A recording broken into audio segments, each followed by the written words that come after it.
Bonjour tout le monde, aujourd'hui je suis accompagné de Mélanie Boisvert, responsable aux communications et événements pour la maison Adémar-Dion. Salut! Salut Mélanie.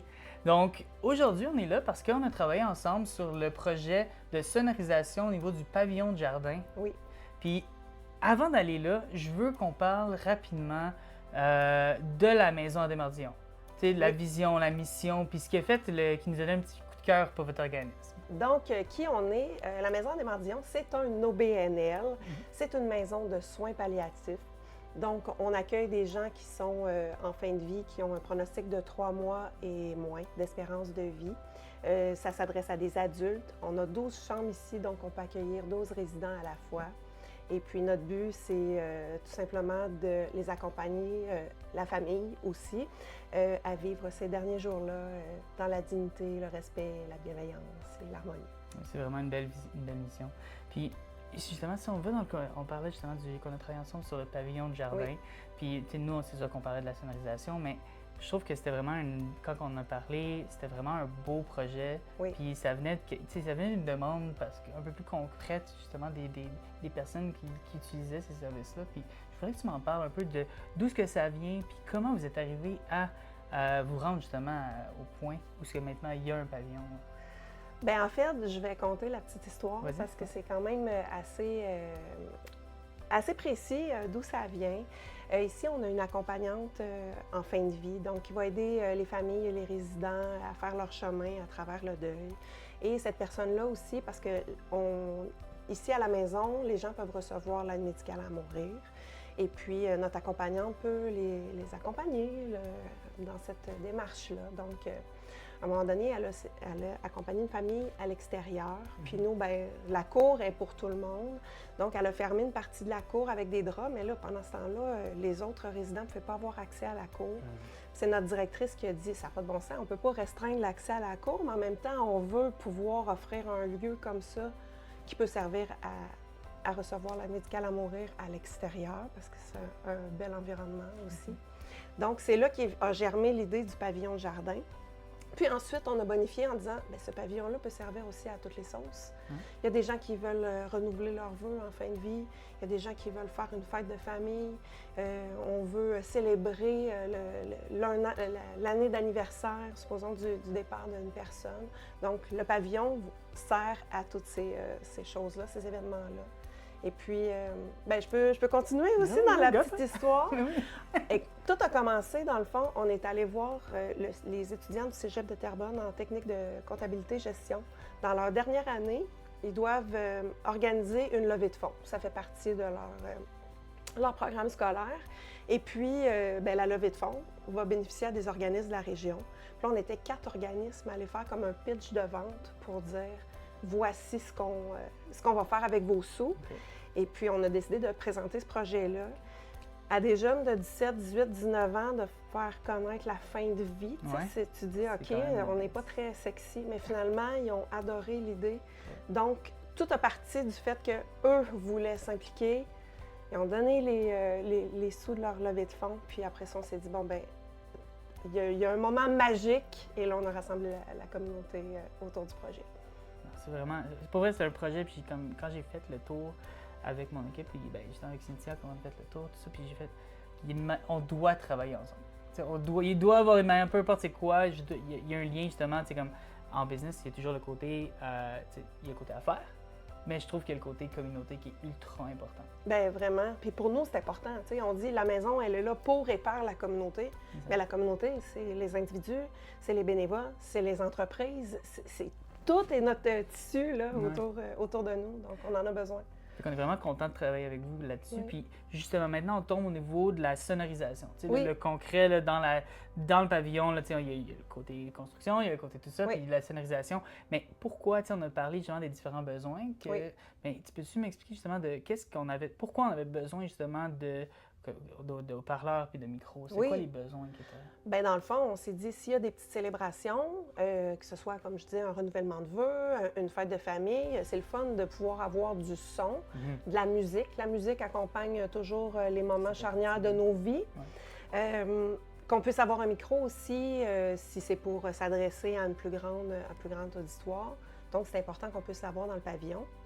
Je parlais aussi de notre accompagnante, mais elle fait aussi des célébrations, des cérémonies, soit après le décès d'une personne, ou on fait aussi des cérémonies commémoratives ici. 2 fois par année, on reçoit les gens, puis on célèbre les gens qui ont pris leur envol à la Maison des Mardillons. Donc, c'est clair que quand il y a 80 personnes, on a besoin d'avoir une bonne sonorisation pour pouvoir s'adresser aux gens.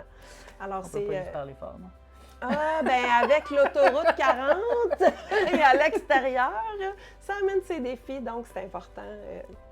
Puis d'y aller avec des équipements modernes aussi, là, on s'entend. Là, souvent, notre musique est sur notre téléphone, on a envie de quelque chose de Bluetooth, des petits lecteurs CD, de moins en moins. Non, effectivement.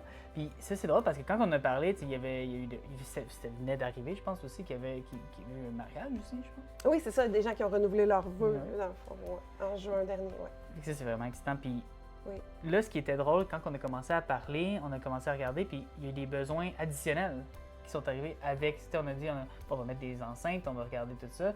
Mais là, il y a eu les besoins où est-ce que, OK, ben là, c'est beau, il y a le pavillon. Mais si on sort du pavillon, est-ce qu'on a quelque chose pour un peu répliquer? Bien, exactement. Puis nous aussi, on s'est fait surprendre par ces besoins-là, parce que là, les gens disaient « Ah, j'aimerais ça que notre célébrante puisse venir pour dire quelques mots, mais on fait ça dans une station de ski, ou on fait ça à l'île des Moulins, ou on fait ça... » Fait que là, on s'est dit « OK, mais il faut qu'elle soit outillée pour se déplacer, puis d'être capable d'apporter son micro, puis d'avoir accès à la musique et tout ça. » Donc, oui, est venu ce besoin-là supplémentaire. Puis ça, c'est ça qui est intéressant. Fait que, tu sais, moi, au niveau de la business, ce que nous, notre approche avec Savé, ce qu'on veut, c'est pas tant le produit. T'sais, on parle quand même du produit, mais on parle pas tant. On parle vraiment des besoins de l'application sur comment on va l'utiliser. Puis justement, la première chose qu'on veut, c'est d'aller faire cette prise de besoin, puis de comprendre, puis d'avoir un lien avec justement votre mission. Parce que si justement on n'a pas fait cette job-là, ben on n'aura pas ça. Fait après ça, on va aller dans l'expérience. Hein? Parce que l'expérience, c'est pas juste les produits puis l'utilisation, c'est l'ensemble. Tu sais, moi, ce que je dis, c'est on veut s'assurer qu'on a toujours, peu importe, que le projet soit petit comme ça, très gros, très large, peu importe, on a toujours une approche standardisée d'avoir une coordonnatrice de projet qui va passer à travers pour vous expliquer les prochaines étapes, un installateur qui va venir avec vous pour vous accompagner. Peux-tu m'expliquer un peu ton feeling au niveau de l'expérience que tu as vécue avec notre équipe? Bien, moi, c'est là que j'ai été vraiment étonnée, puis vraiment agréablement surprise, dans le fond. Parce que je me disais, bon, OK, des speakers, un micro, tu sais, c'est quand même assez relativement facile d'usage. Tu sais, c'est pas un gros système complexe, mais j'ai eu une prise en charge complète par l'équipe, là. Donc, on m'a bien expliqué, on a pris le temps de montrer les branchements, c'est quoi les particularités. J'ai eu une procédure que je peux... Non, mais c'est anodin peut-être, mais quelqu'un qui se déplace, justement, puis, tu sais, moi, ça va, j'ai une certaine facilité avec les fils, mais quelqu'un qui ne sait pas va prendre le kit de son, il y a la procédure, elle est là. Ça, c'était fourni par l'équipe. Le technicien est venu livrer la journée ça avait été mentionné. On a tout monté ensemble, on a tout testé. Il m'a remontré le branchement, j'ai pu l'expérimenter. Je pense que même le matin de l'événement. De l'événement. Oui, parce qu'il y avait un micro à changer, tout ça. Mais il est venu monter mon kit de son. J'en revenais pas. J'ai été agréablement surprise du service. Puis je t'en remercie. Ça, c'est les points, puis justement, ça amène mon point. Tu sais, tu vois, je pense que je peux pas le cacher, là, je suis vraiment impliqué, j'aime votre mission, votre vision, puis tu sais, comme je t'ai mentionné tantôt, il fallait qu'on travaille avec vous autres. As-tu vu le partage de cette passion à ce dossier-là par mon équipe? Bien, vraiment. J'ai senti tout le monde investi du début à la fin. Même qu'à un moment donné, c'est moi, ben, peut-être que là, moi, j'ai de la misère à recevoir dans la vie. C'est peut-être un autre dossier. Là. Mais même, je me dis, OK, mon Dieu, merci. Non, ça, pas too much, mais vraiment, je te le dis, ça se démarque au niveau du service. Écoute, on apprécie vraiment.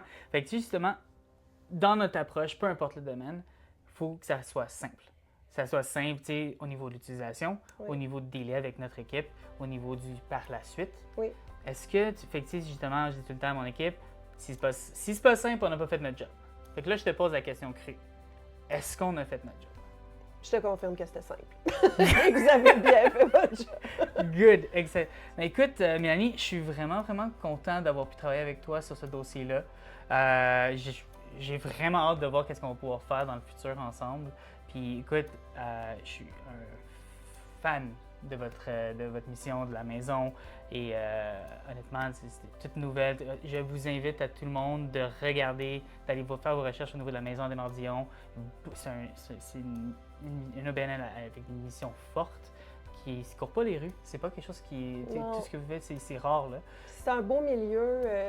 Tu sais, souvent, on a l'impression, OK, c'est de la fin de vie, mais c'est un milieu qui est vivant. Exact. C'est un milieu où les gens se sentent bien, les gens rient. C'est agréable de vivre à la maison à Desmardillons. Ouais. Fait que, écoute, je te remercie pour le temps. Ça fait un réel plaisir de travailler avec toi, puis j'ai vraiment hâte de voir ce que le futur nous réserve. Je te remercie également pour ton temps, puis félicitations à toute ton équipe pour l'excellent service. J'ai passé le message, oui. Merci. Bien là, on l'a à la caméra. Exact, c'est preuve à l'appui, voilà. C'est bon, merci beaucoup. Merci à toi.